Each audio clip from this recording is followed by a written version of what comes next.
안녕하세요. VIP 동물의료센터 서상혁 원장입니다.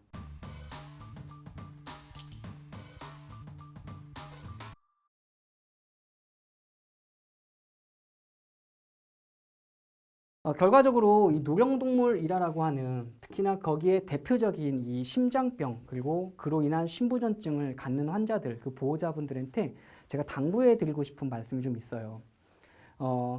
일단 환자적인 측면에서 우리가 어떻게 우리 환자를 오랜 시간 건강하게 유지시킬 수 있느냐에 초점을 좀 맞춰서 얘기를 한다면 제일 중요한 게 식욕관리, 운동관리, 체중관리 뭐 이렇게 말씀을 좀 제가 드렸어요.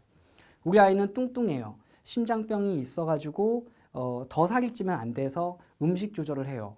근데 그것도 틀린 말은 아니지만 심장병이 진행되고 있을 때에 혹은 신부전이 진행되고 있을 때에 차라리 아이가 마른 아이보다 살찐 아이가 어찌 보면 훨씬 오래 버티거든요. 그래서 병이 있기 전 단계에서는 좋은 체중 관리를 하고 몸무게 관리를 해야 노령성 질환이 많이 안 생기지만 실제 병이 진행된 상태에서 체중을 좀 줄이겠다 하는 노력으로 식이 조절을 시작하거나 했었을 때 아이 몸 상태가 더 안 좋아지는 경우들을 많이 보거든요. 그래서 그에 대한 판단을 절대 자의적으로 하지 않으셨으면 좋겠어요. 체중을 줄일 것인지 말 것인지에 대한 판단은 병이 걸리는 환자는 반드시 주치의 선생님하고 상의해서 결정하시기를 꼭 권유드립니다. 그 다음에 운동관리와 식욕관리인데 노령질환이 있는 아이들은 일단은 뭐 심장병도 잘 안 움직이려고 하겠죠. 왜? 움직이면 힘들거든요. 지치고. 그러니 운동량도 줄어들고 운동량이 줄어들면 내가 잘 안 움직이니까 입맛도 잘 안 땡겨요. 많이 안 먹게 되죠. 그러면 살은 빠지고 몸은 악액질 상태로 빠지게 되는 거죠. 그래서 노령동물, 심장병을 포함한 이 노령동물이 정말 중요한 부분들이 하나가 운동관리거든요. 우리도 연세가 많으신 분이 다른 이유로 골격계가 좀 안 좋아서 병원에 입원하시고 한 달 입원했다가 퇴원하시면 몸이 진짜 빠른 속도로 노화되거나 빠른 속도로 몸이 안 좋아지는 것들을 많이 겪죠. 왜냐하면 움직이지 않고 가만히 누워 있거나 이러면 몸의 근육량이 감소하기 시작을 해요.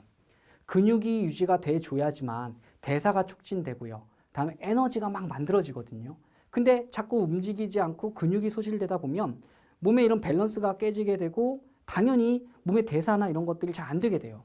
그래서 근육량을 오랫동안 충분하게 유지시키는 그게 노령동물한테는 어찌 보면 너무너무 중요한 거죠.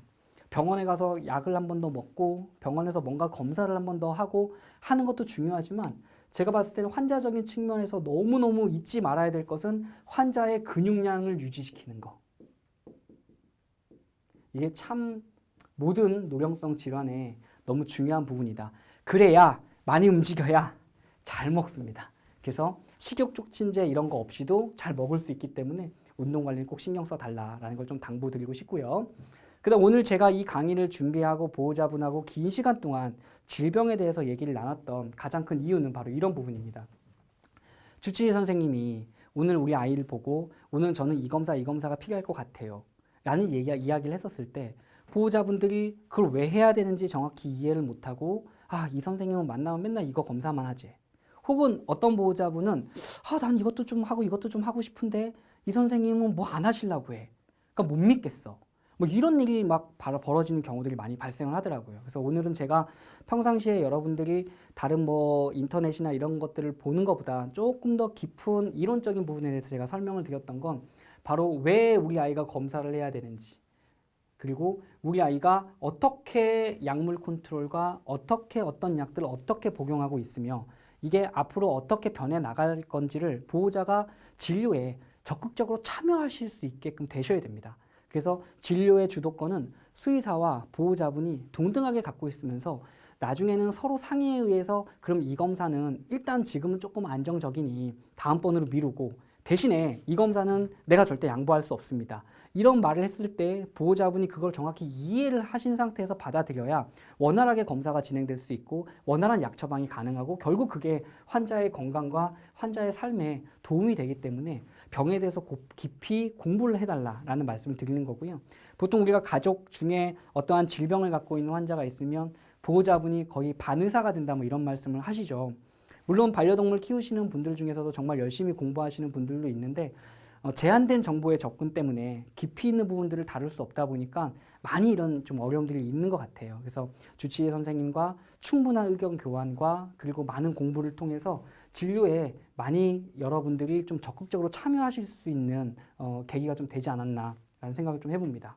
다음에 이거는 뭐 제 이야기죠. 수의사들은 어떻게 해야 되느냐. 물론 우리는 전문직이고 공부를 열심히 하고 계속 새로운 기술들을 습득해 나가야 되는 책임을 갖고 있는 사람들입니다. 근데 저는 수의사가 해야 되는 가장 중요한 역할이 환자, 보호자, 질병 간의 이 연계고리를 이해해야 된다라는 얘기를 참 많이 하는데요. 어떤 경우에는요, 제가 질병한테 져야 되는 경우도 생기더라고요. 어떻게든 질병을 이겨내려고 하다 보면 그게 환자한테 해가 되는 경우가 있고, 그리고 보호자분에게 슬픔을 드리게 되는 경우가 많이 있었던 것 같아요. 그래서 상황에 따라서는 우리가 질병에게 한 발 양보해야 되는 경우들도 발생할 수 있다. 그래서 수의사는 환자와 보호자 그리고 이 질병 간에 어떤 연계고리로 인해서 이 상황들이 진행되고 있는지를 명확하게 이해를 하고 거기에서 올바른 선택을 하는 노력을 게을리해서는 안 되겠다라는 생각을 좀 해봤습니다.